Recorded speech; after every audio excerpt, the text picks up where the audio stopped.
From Honduras to holiday, we tried to catch the PM at the airport today. We'll show you how that went. And BL trying to catch up with the cost of power. But is it all because government failed to deliver on the solar project on time?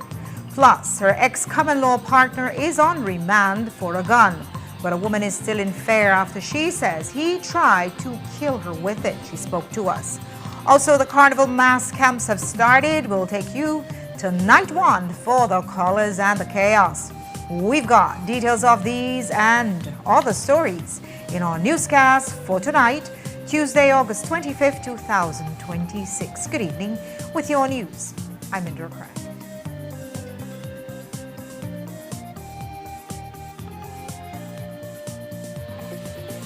This newscast is brought to you by Cellular World, your authorized Samsung distributor.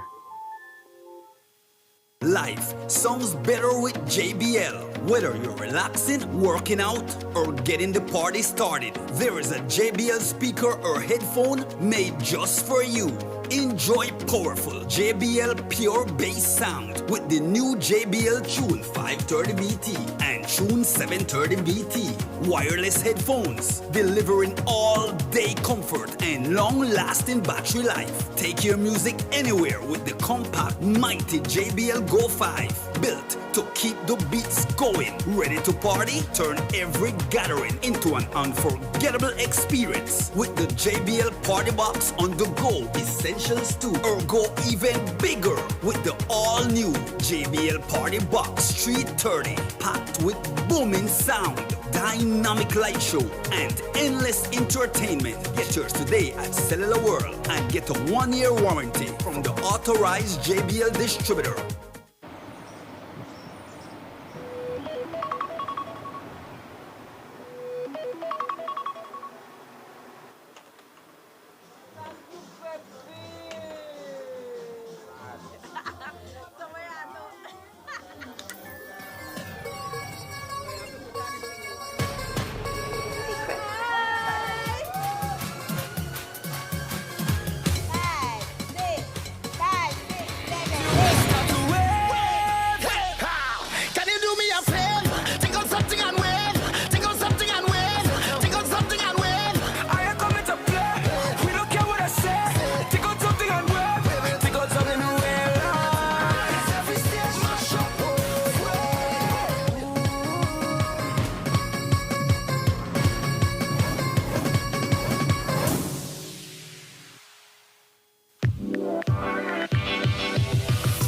My business is dependent on staying connected. I need quality service at affordable prices, and most importantly, I need to know that if ever there is a problem, my provider will be held accountable. See, the thing is, the people need their shoes. Whether we have many utility providers or just one, as a nation, the service we receive should always be exceptional. And that's where the Public Utilities Commission comes in. And JBV needs the PUC to be FTP, for the people, in situations where a single provider dominates. It is the PUC's responsibility to step in and ensure that our interests are protected and that we get quality service at affordable prices. I expect them to put the requisite laws in place to oversee the market and promote equity. I also expect them to discourage unfair practices and promote accountability. Lastly, I need the Belizean people to know that the PUC's decisions directly impacts our quality of life. Therefore, it is imperative that they remain guided by the law, informed by evidence, and made to remain transparent, like the Ministry of Shoes. At the end of the day, we all want a great return on our investments. And my Belizean people need to know that our providers are being held accountable. The PUC is here to help make that happen. And as the Minister of Shoes, transparency, accountability, and excellence is exactly what I promote, the JBV way. The PUC's decisions are guided by the law, informed by evidence, and made in the best interest of Belize.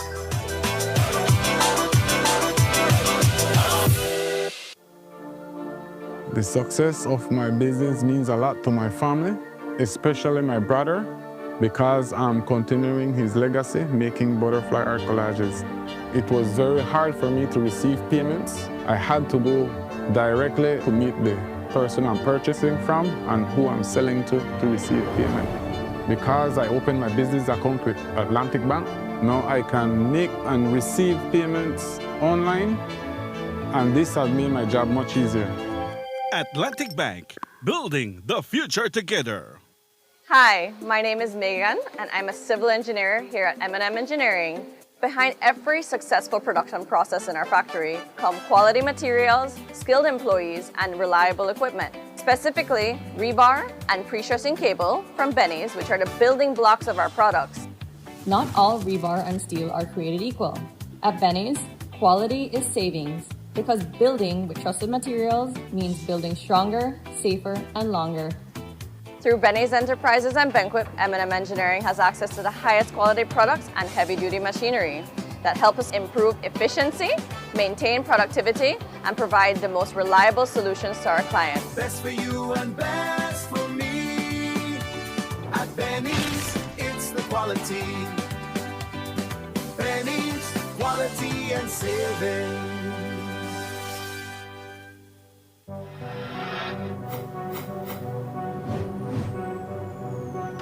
Belize, you're watching the Nation Station, Channel 7.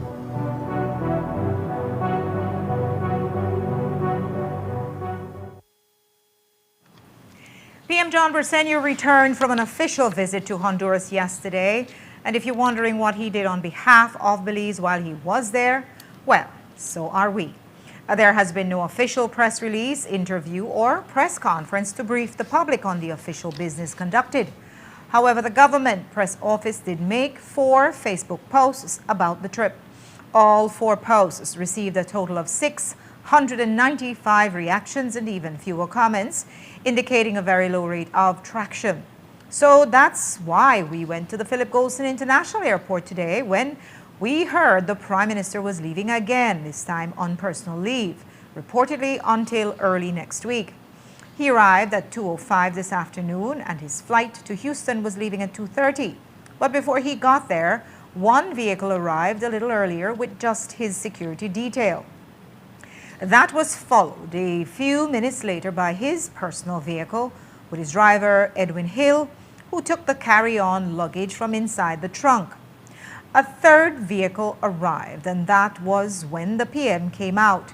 We tried to ask him about the trip, but he said he was on daddy duty.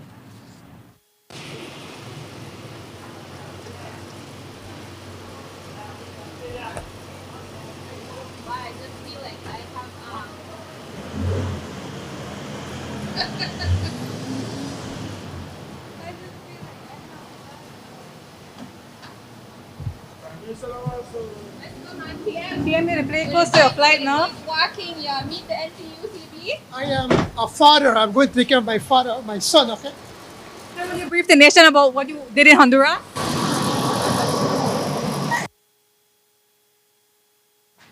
Reports to our newsroom say he was traveling to accompany his son to university in Ireland.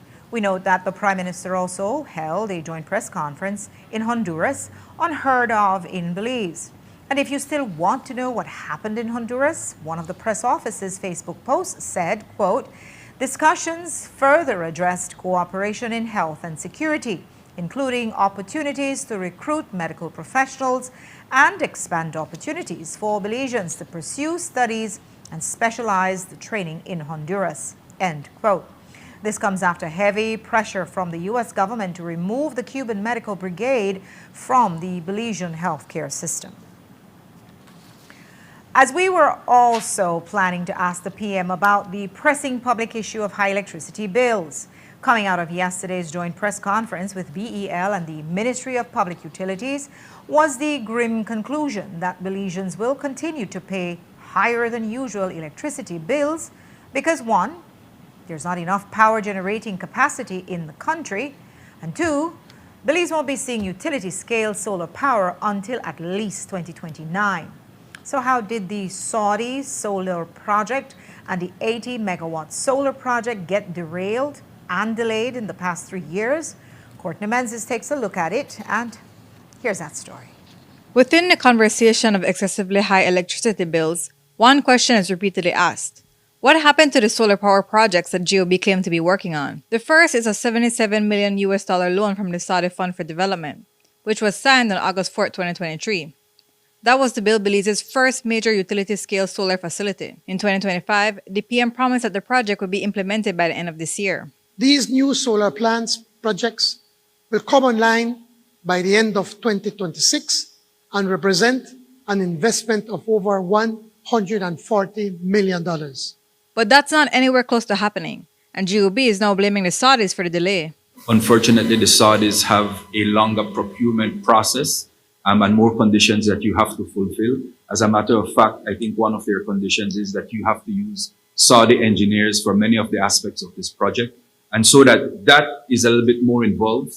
And so if Belizeans had hoped that solar-powered energy would help to reduce their bills, they'll be waiting on that for a couple more years. So you have to go through and do the design. It takes a year to get the design right and all that. You go out for bids.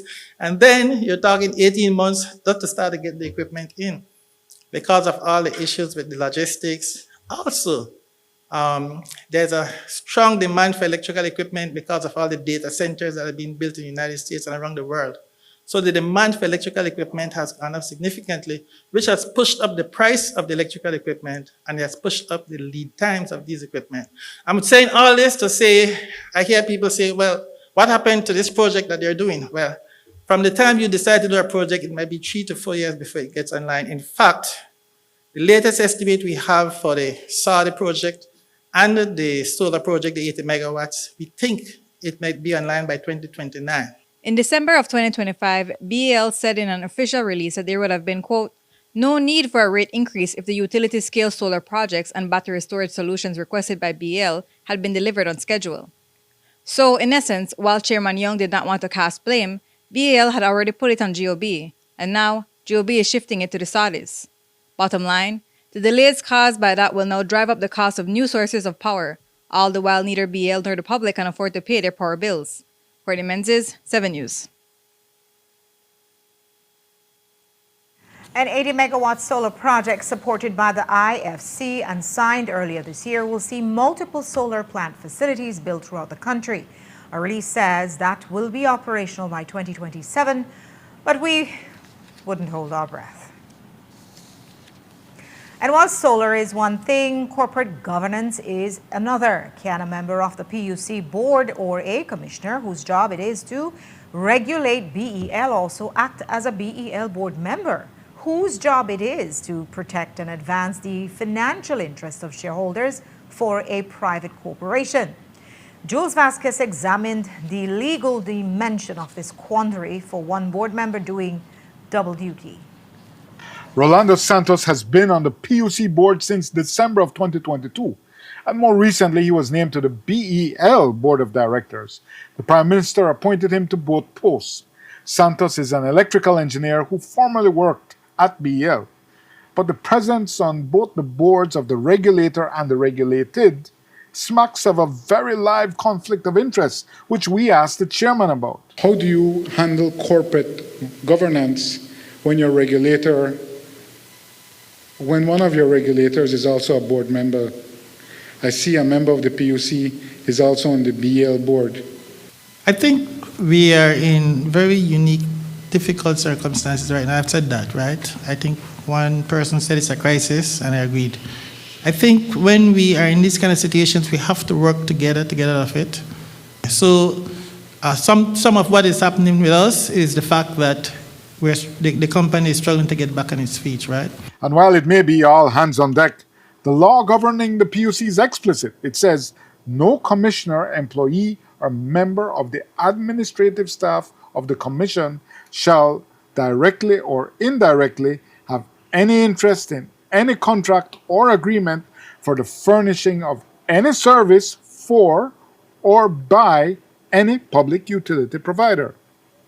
Being a board member is providing a service, and directors are paid by the utility, BEL in this case. So it appears to be expressly prohibited by the law. But the chairman who runs the BEL board glosses that over.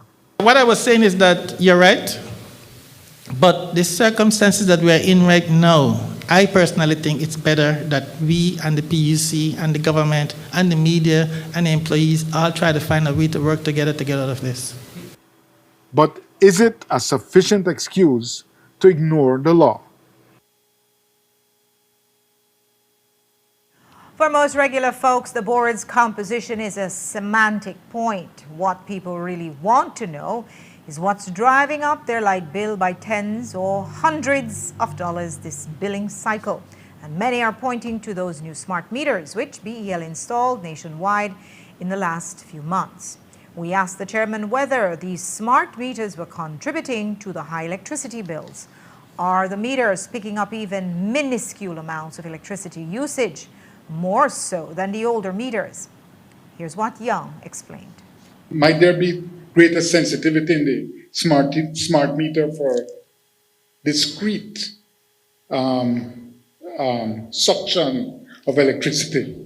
Like, I'm saying that perhaps something that maybe you leave your charger plugged in for your cell phone, widespread practice, and perhaps it's not enough of a draw to turn the analog meters as much as a smart meter, being more sensitive to discrete voltages, might be able to discern. I understand what you're saying. I don't know that that is the case. You'd have to investigate that, but to the best of my knowledge on this kind of equipment, I will say that, like you rightly pointed out, mechanical equipment, which is the old meters, as they get older, they would tend to maybe under-record as opposed to over-record. The electronic meters won't do that. They're going to be very accurate all the time, right? So to the extent that that is possible, I agree, yeah, that's possible, right? But we haven't seen any overwhelming evidence that that is what is happening.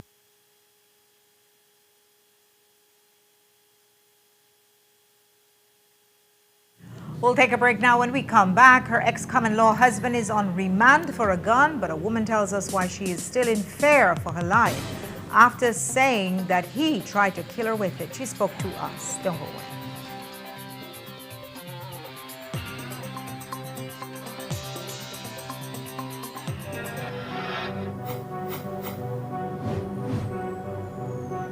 Please, you're watching the Nation Station, Channel 7.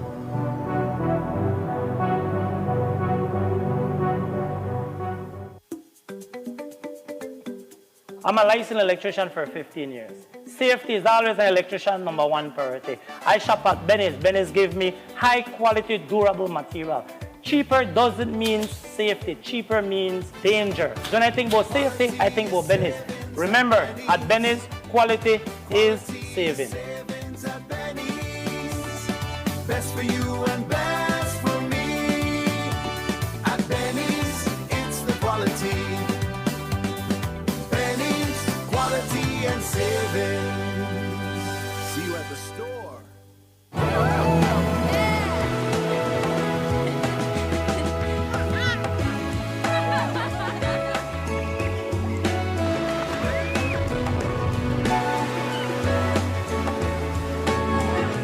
All your special moments deserve a special place.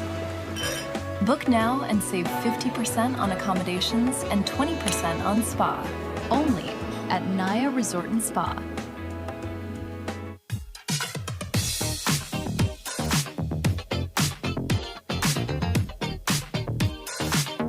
Write your story with a vehicle loan from Atlantic Bank.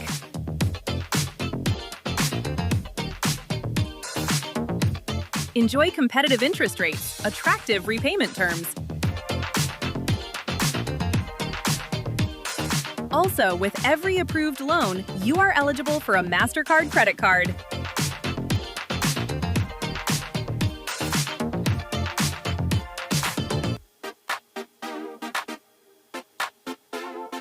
To learn more, visit your nearest Atlantic Bank branch or scan the QR code to apply today, because every journey deserves the right start. Atlantic Bank, building the future together.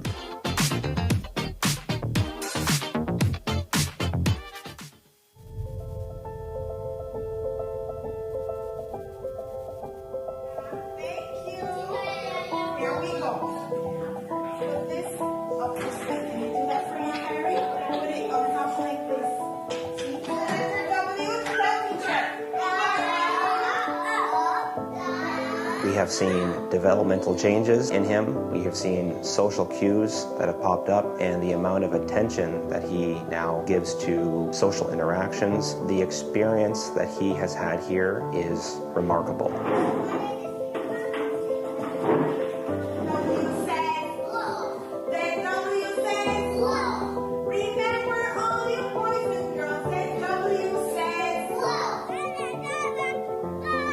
It's been tenfold since he's been here.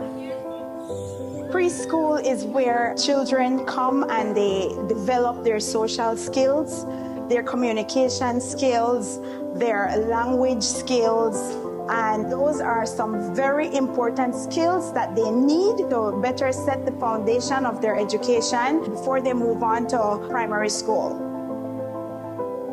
Because 90% of brain development happen before the age of 5, if you send them to school at the age of 3 and 4, they have that time span which they can learn and grasp. Also, stimulation is very important for them, and that is what preschool provides. Very good, Cheyenne. It will teach her communication skills, how to be confident, loving, sharing.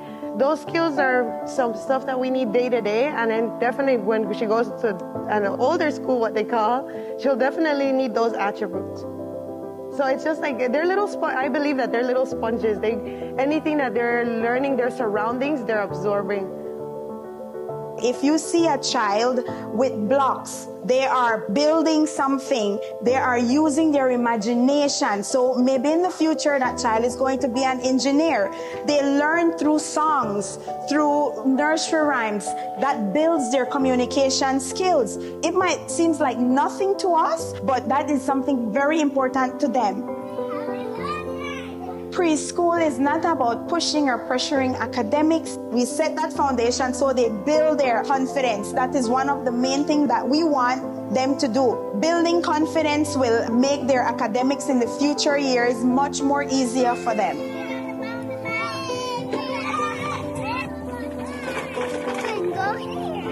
We are so grateful that our son is well looked after. We feel safe, secure, and the milestones that our son has met since arriving here has been beyond our expectations. And we are so much looking forward to where Alex will be in a year to come, thanks to this place.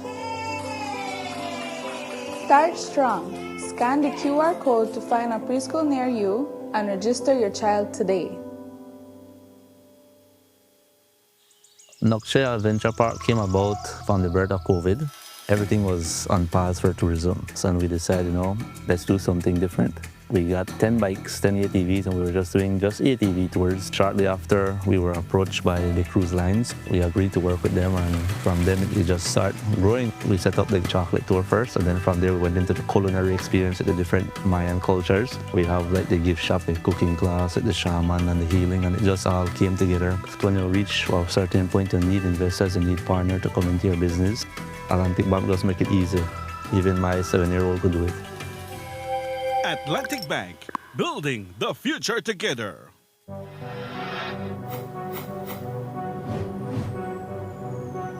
Belize, you're watching the Nation Station, Channel 7.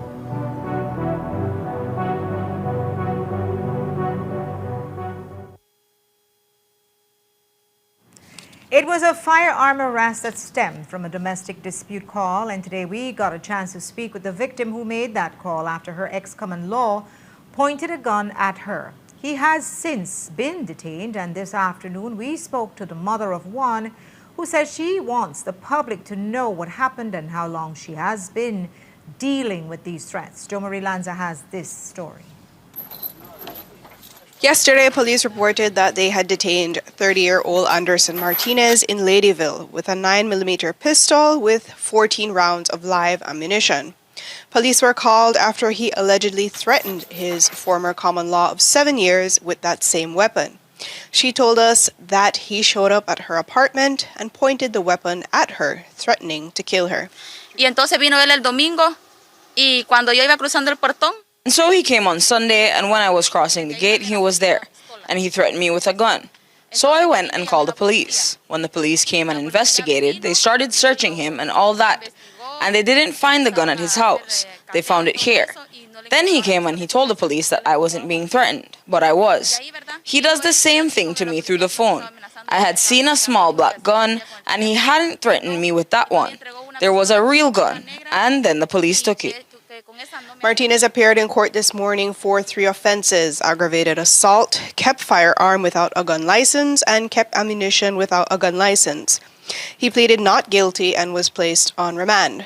Though Martinez remains in prison, Oriana says she still fears for her life and the life of her family and believes that Martinez's friends might try to harm her. She has taken out a protection order, but lives with that fear, and she wants the public to be a witness. Entonces yo si me pasa algo o le pasa algo a mi familia, yo quiero poner. So if something happens to me or to my family, I want to say that it's because of them. Because most of his friends, I know they could do something to me because they're really just like him. So I'm afraid for my life and for my sisters' lives. Because I know they're going to find me, honestly. And if they can't find me and they want to get to me, they'll go after my family. And my family has nothing to do with this because I spoke clearly. I went to their family and they didn't do anything, honestly. Jo Mari Lanza, 7 News.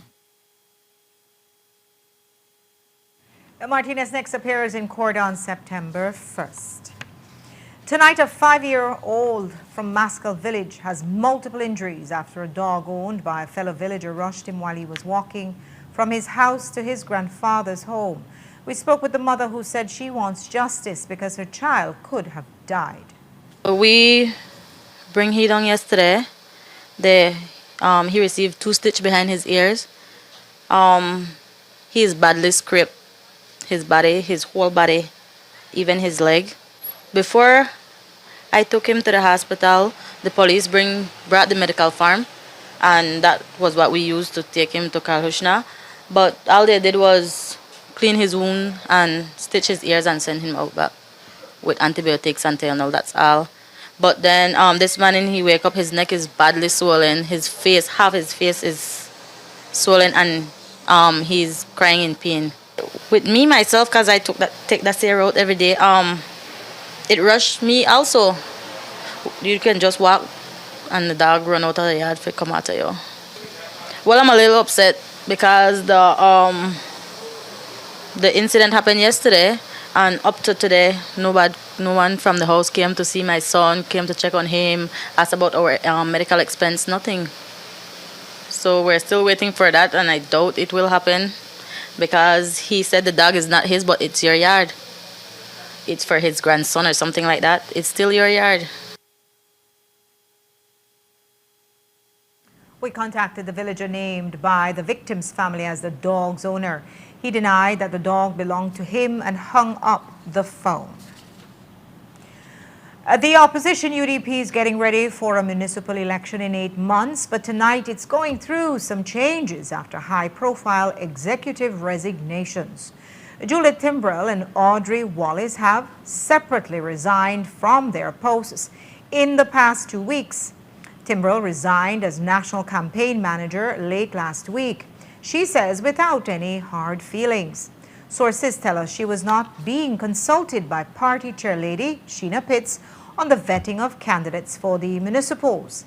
Timbrell says that regardless, she will be back on Wave Radio and TV this Friday.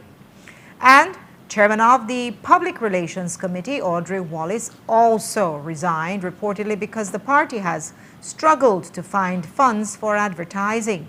These high-profile departures are likely to come up when the UDP hosts a press conference tomorrow. The government of Belize and IDB are hosting a 3-day workshop in Belmopan to prepare for a program aimed at improving labor force participation and employability in Belize. Risela Dominguez-Pat explained what they are trying to achieve.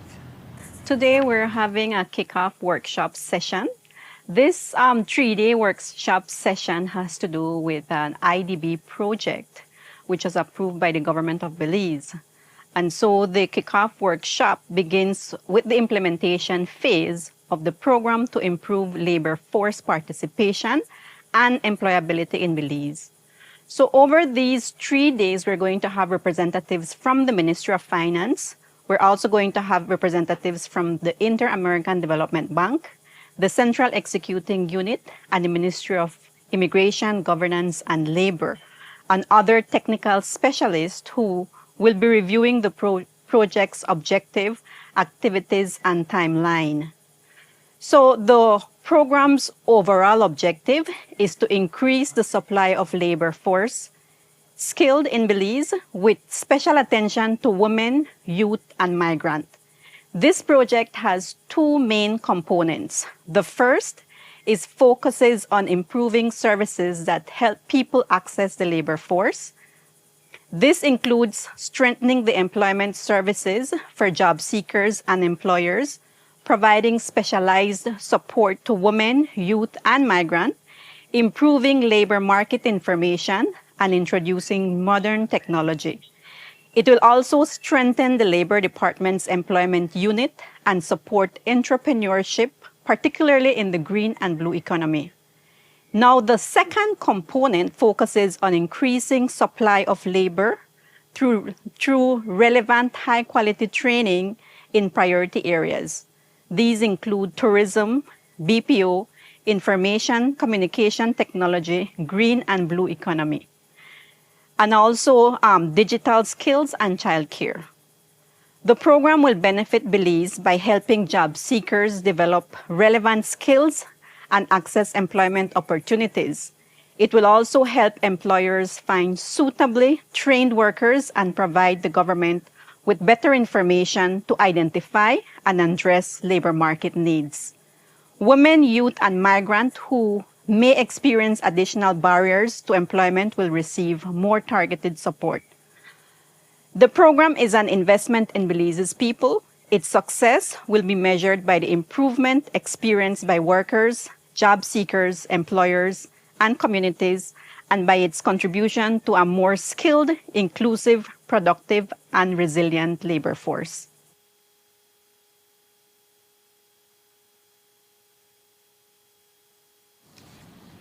The workshop concludes Thursday with agreements on immediate responsibilities and the next steps for program implementation. Police have arrested a member of the Belize Coast Guard and a farmer for a home invasion in Hattieville on Thursday. The duo, 29-year-old Stefan Devon Hemmons and 46-year-old Alberto Ariza, are accused of breaking into a home in the Belize American News Site area and stealing a firearm and a $46,000 pickup truck. ASP Stacey Smith gave us the details of that report. Police have formally arrested and charged 29-year-old Stefan Hemmons, a Belizean Coast Guard officer, and 26-year-old Alberto Ariaza, a laborer, for the crime of aggravated burglary. The arrest of Hemmons and Arteaga follows the ongoing investigation into an aggravated burglary report made by a Hattieville resident who reported to police that at around 7:45 p.m. on Thursday, he was at his residence when 2 masked male persons, one of whom was armed with a firearm, entered his residence and demanded that he handed over the key for a black in color 2026 Wingle pickup truck. He complied with this request and the male persons made off with the vehicle.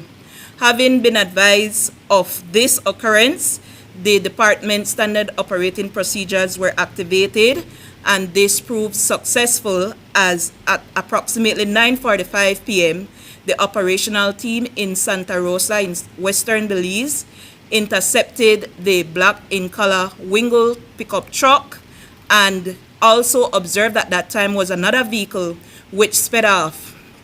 The vehicle was pursued, and on board that vehicle was Mr. Hemmons, and a search of Mr. Hemmons additionally led to the discovery of 50 live rounds of .22 LR ammunition. Consequently, Mr. Hemmons was additionally charged for kept ammunition without a gun license.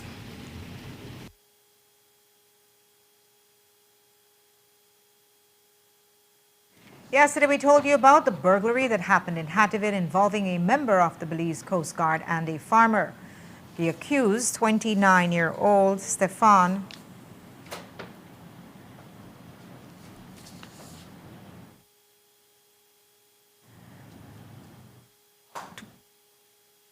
The accused 29-year-old Stefan Devon Hemmons and 46-year-old Alberto Ariaza appeared in court this afternoon to answer to a single charge of aggravated burglary.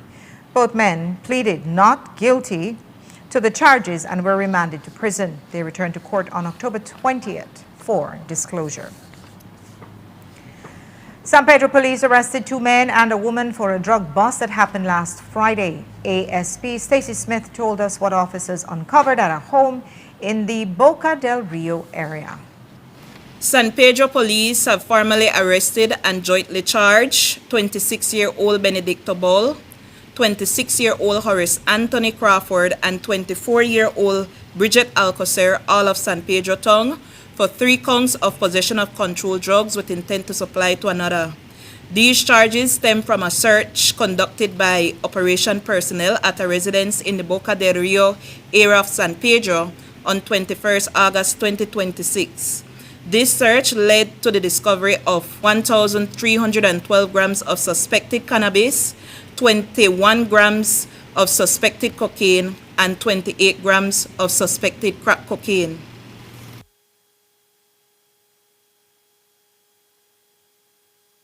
Police also made another gun arrest in the Belize district over the weekend. ASP Stacy Smith says it happened at a residence in Frederick Alley, Belize City. Police have formally arrested and charged 27-year-old Tyrese Gladden of Frederick Street, Frederick Alley, Belize City, after a search of his residence resulted in the discovery of a 9mm Glock pistol containing a magazine with 10 live rounds of 9mm ammunition. The search was conducted at the residence on 23rd August 2026.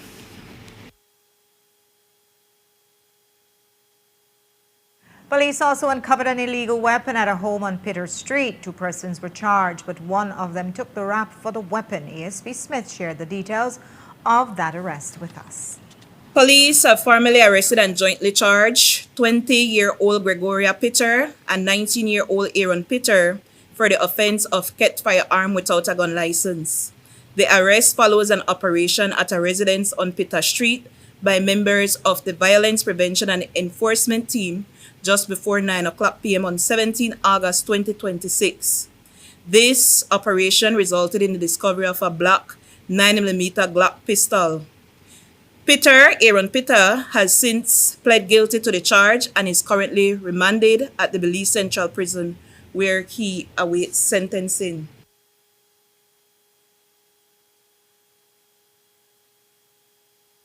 We'll take a break now. When we come back, the color, creativity, and chaos of Carnival is back. We'll take you to the mass camps.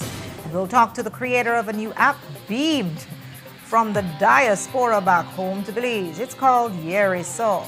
Don't go away.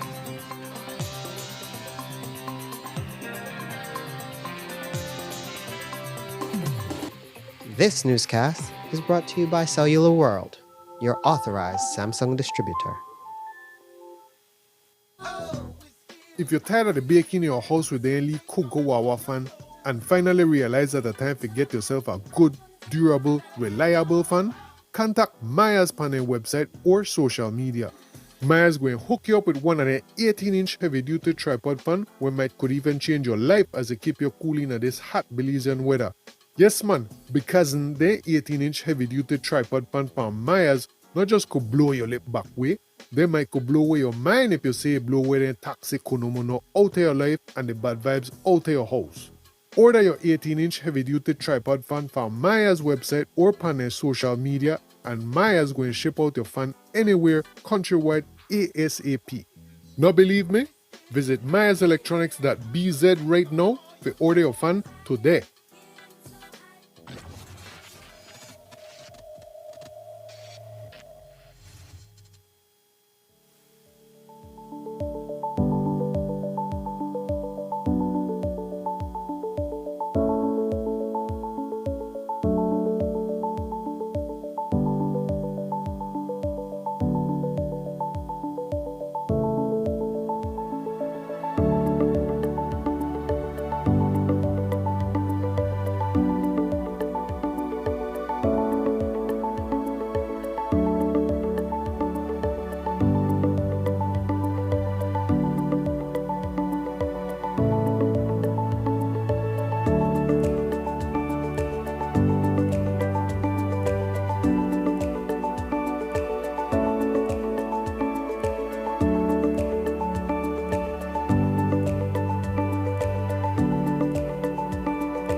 Belize, you're watching the Nation Station, Channel 7.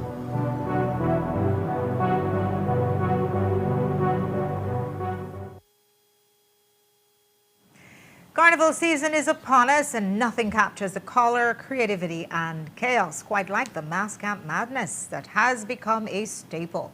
It started last night with visits to the Rhythm Rockers, Colette Royal Revelers, and Trench Town Masqueraders. Our team followed the judges to see what the bands have to offer. Hi, and welcome to the mass camp coverage leading up to the Channel 7 live broadcast of Carnival 2026. And with Carnival on September 5th, mass camps in the city are being held all week with judging taking place at the different stops.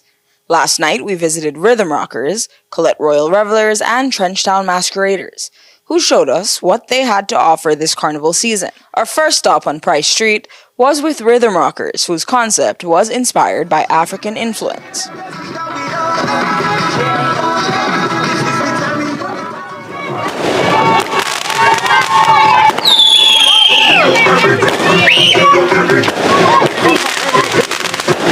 I was watching Netflix one day and I came across the series Queen Nzinga and I fell in love, and that is what started the whole team. Okay, we have the kingdom section. That's where that's the kingdom of Queen Nzinga, her people that worship. So every queen has their maidens. So and then after that we have the warrior section. That section is the warrior for Queen Nzinga. She fights for her people. They help her fight for her people. Then we have the treasure, it's the diamond section. People don't know that Angola is known for its diamonds. So I have a diamond section, and I have King Kasanje. He was a chief from another tribe. In actuality, she and Queen Nzinga were rivals. And for her she needed someone to help her fight off the Portuguese. So she went to him as an ally, and they came together and they fought against the Portuguese. What I love about Queen Nzinga is that she was a powerful woman. She no bow down to nobody. She no make nobody feel like she's beneath them, and that's how I feel. So I wasn't lying, guys, right? Remember, it's hypeness, it's fun, it's carnival, it's 2026, and we're bringing everything to you on Channel 7. And our next stop led us to the Colette Royal Revelers, whose colors were lighting up the neighborhood.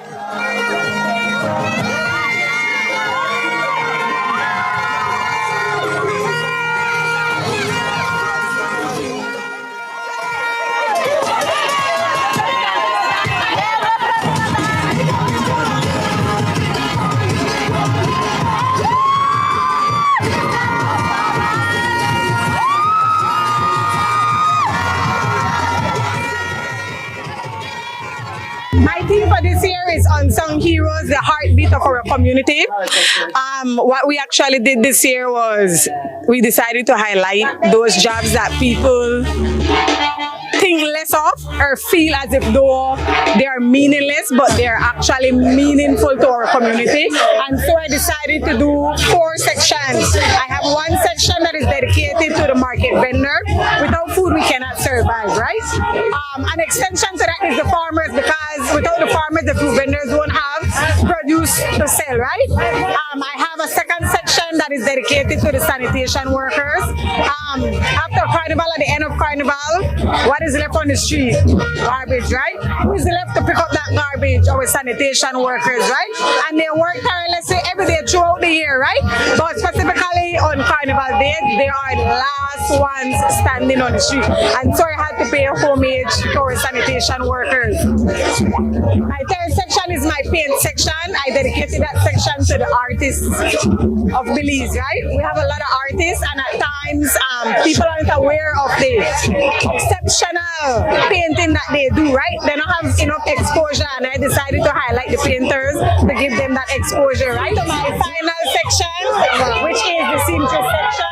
I mean, you are clothed right now. I am clothed right now. If we never had no seamstress, what would we be wearing, right? And throughout the entire Carnival Road March, you will notice that most bands sew. Who sews the clothes? The seamstresses, right? So without the seamstresses, it won't be possible, right? And I decided to do pink and blue because we have female seamstresses and we have tailors as well, right? And lastly, Trenchtown masqueraders, who said despite what they have experienced, they had to make it on the road.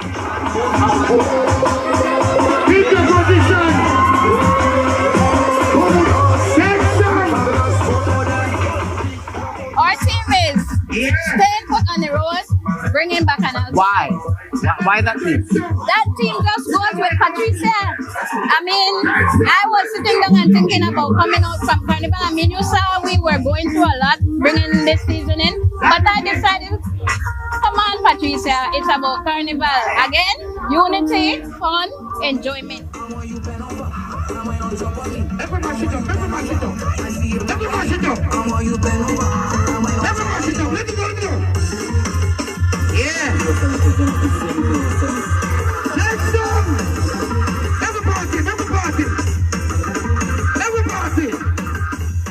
It will be a week of seeing Belize's best show out before the Carnival Road March on September 5th. Jaleesa Roberts, 7 News. Our team is out there again tonight, and we'll have more for you tomorrow. There's a new social media platform designed to bring Belizeans together. It's called Yeriso, and it is developed by Belizean creator David Godinez. As Jaleesa Roberts found out, the app creates a space for Belizeans at home and abroad to post, see, and experience everything like your normal social media, but with a Belizean flair. In an online space where social media has become increasingly global, crowded, and at times impersonal, one Belizean creative is asking a simple but ambitious question. What if Belize had its own corner of the internet? That question has led to the creation of Yeriso, a new Belizean social media platform developed by Belizean-born programmer and founder David Godinez. But Godinez does not want Yeriso to simply become another app competing for attention with Facebook, Instagram, or X. His vision is to become more cultural, to create a digital space where Belizeans can log on and immediately feel at home. From a really young age, I realized that I really enjoy mech things. And ultimately, over the past, 6, 7 years, I really get into programming and coding. And, I definitely honed my skills quite a bit over that time. And around this September, I just made me think about Belize quite a lot. And I feel like it would be really nice to have just our own really unique space. And that's how Yeriso come about. Inspired by the Creole word meaning hearsay or gossip, Yeriso is not trying to replace the internet. It is trying to create a distinctly Belizean layer of it. At the center of the platform is a social feed where users can share their thoughts and interact with one another. The angle that I took was that it's really like it's just Belize distilled, right? And so by that I mean when you go in the app, there's the kind of home screen where you could see people's thoughts, the Yeriso, so to speak. But what makes it really unique is the fact that we also have an entire section showcasing Belizean music. So any local artist could upload their music free of charge, just literally just to promote to a very targeted audience. We have one more tab called The Kitchen. And so anybody who feel like they have a good Belizean recipe for share from, locally or abroad, they could upload their recipe. We already get some really good recipes in, so. The internet's ability to bring people together has always come with a darker side. Cyberbullying, harassment, misinformation, and toxic online behavior have become familiar problems across virtually every major social media platform. Godinez says that Yeriso is being built with those concerns in mind. So right now, I have a lot of automations in place. And so I have really good language models where could read Creole quite well. You'd be really impressed at how well it could read it. And so using those language models, we could automatically detect content where could be raised could be considered as cyberbullying, and from there, like, we would attack it by a case basis. With sections that focus on Belizeans' recipes, music, and elements of what make things truly Belizean, he says that he has always received support from locals, which was one of his leading inspirations. For Belizeans living abroad, seeing familiar language, expressions, music, food, and conversations in one place could provide something increasingly difficult to find with physical distance, a digital connection to home. Yeriso does not have to defeat Facebook or Instagram to succeed, as it only has to become somewhere Belizeans feel they belong. And within the first day of launching it, it already has quite a few followers. So from a more kind of technical standpoint, the specific language that I use, the coding language, and the specific libraries that I use allow me could deploy things to the App Store, to the Play Store, and also on the web. So Yerisa is also, if you don't have a cell phone, or if you don't want use a cell phone, you could go to yerisa.com and you could access it right there. How many users are we looking at? Yeah, so we officially launched yesterday, and we have about 70 users now, so it'll grow, pretty fast. For now, Yeriso manages to capture something that traditional social media cannot, and that is the feeling of coming home. Julissa Roberts, 7 News.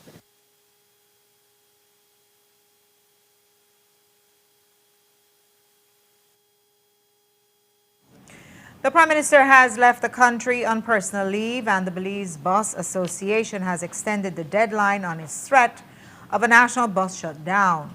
They extended the deadline to next week, Tuesday, September 1st, to accommodate the cabinet meeting that was supposed to decide on their demand for a fuel subsidy. In a press release issued yesterday, they stated that they have unanimously decided to absorb the cost after the Minister of Transport asked for additional time. In related news, the Public Transportation Investment Bill was introduced in the House on Friday. It seeks to approve and ratify the government's investment in the National Bus Company by transferring to and vesting certain assets in the company, for example, the terminals. It will also provide for certain exemptions from taxes and duties proposed to be granted to the NBC.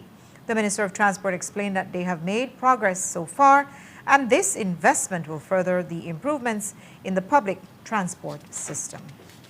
The NBC has the full coverage of the Southern Corridor, which is from Punta Gorda all the way to Belmopan, and then through the Coastal Road all the way to the George Price Highway at La Democracia. And it also has about 83% of the coverage from Benqueviejo to Belize City.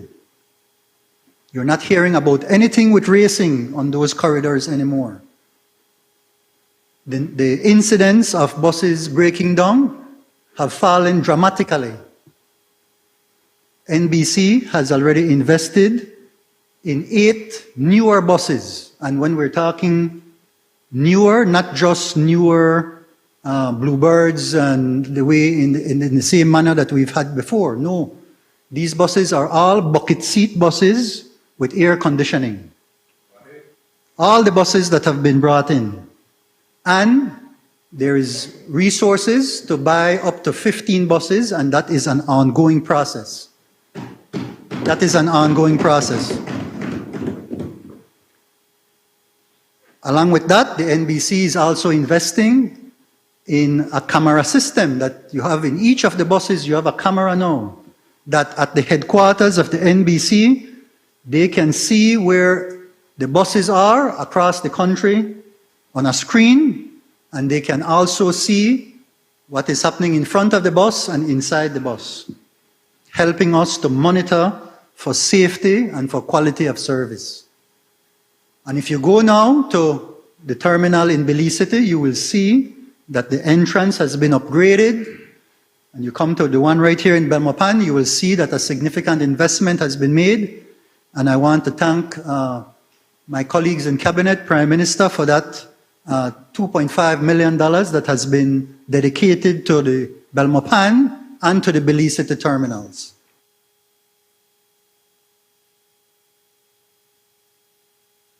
And in other news that came out of Friday's House sitting, it has been a while since we've heard any updates about the People's Constitution Commission and the recommendations they presented to GOB. Well, the PM announced that the process is moving forward. He explained that they cannot adopt all the recommendations and that they've classified them into different categories. All the recommendations as well, Mr. Speaker, were reviewed and analyzed within the context of the existing structure of the Constitution of Belize. Following this exercise, the external constitutional experts then considered the suitability of each recommendation for inclusion in the Constitution of Belize. In this regard, the recommendations were categorized as follows. 1. Category C.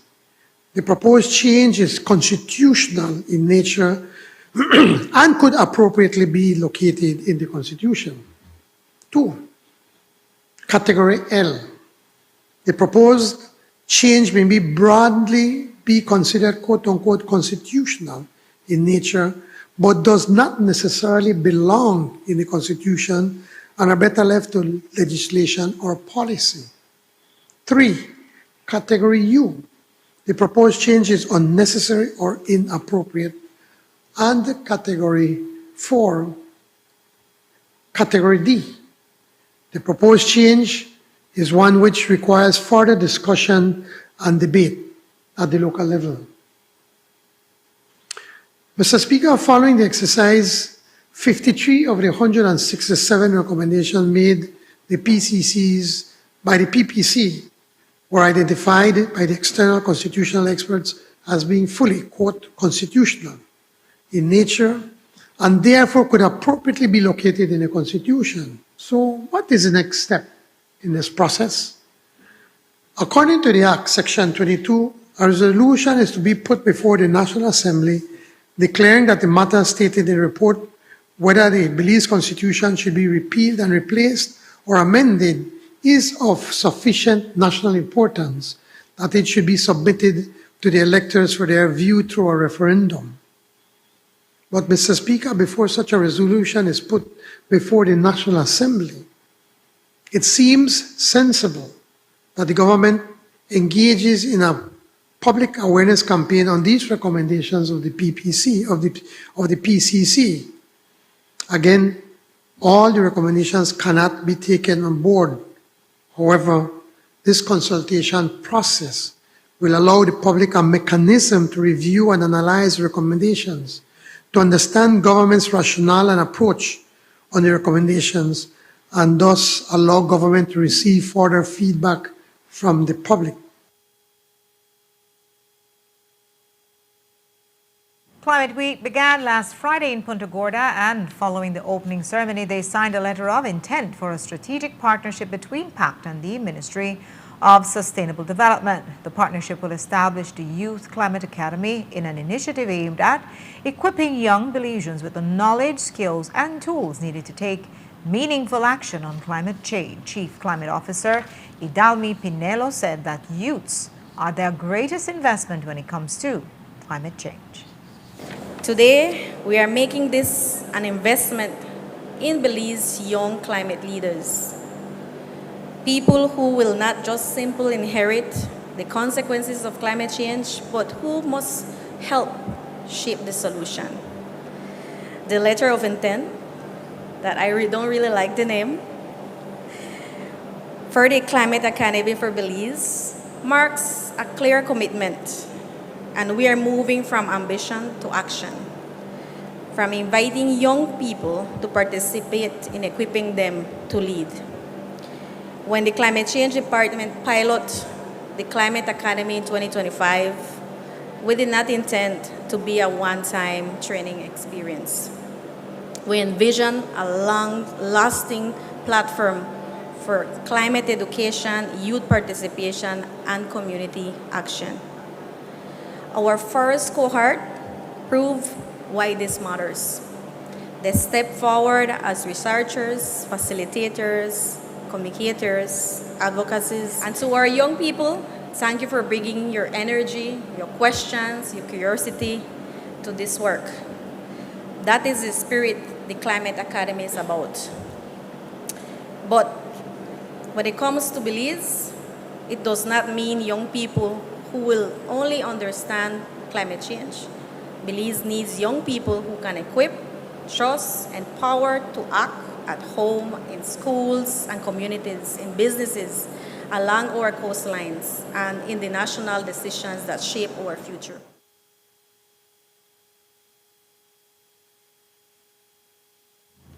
The launch concluded with the handover of 32 scholarship awards to representatives from various organizations that will pilot the program.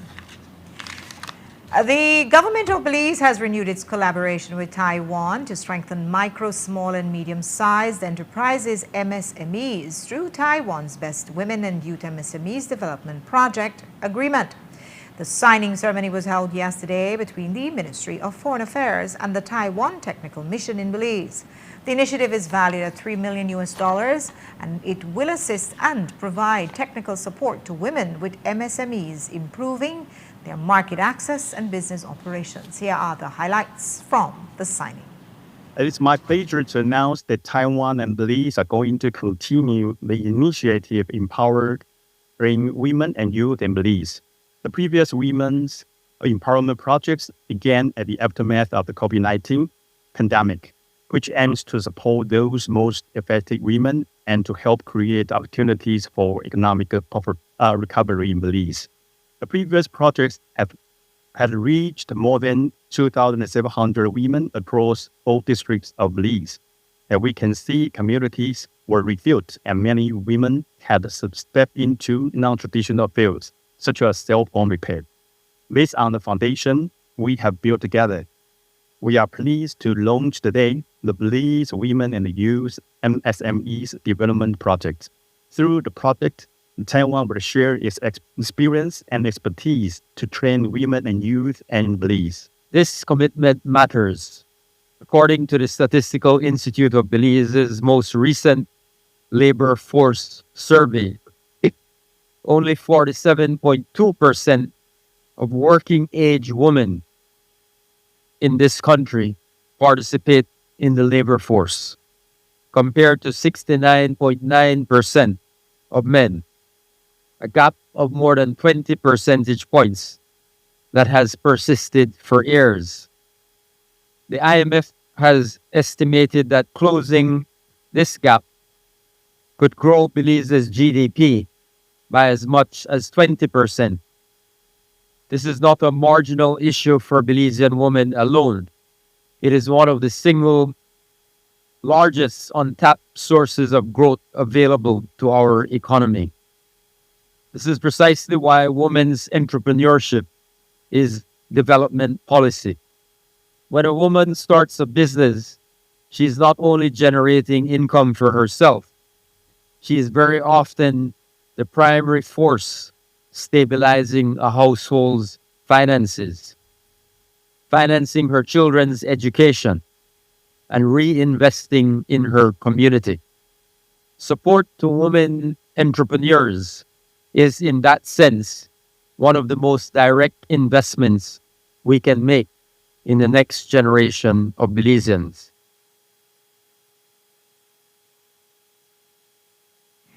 And that's all we have for you for our newscast tonight. Thanks for watching. With your news, I'm Indira Craig. Remember, you can find a full transcript of the news at 7newsbelize.com and see the streaming video on our Facebook page. Have a pleasant evening. Join me back here tomorrow at 6.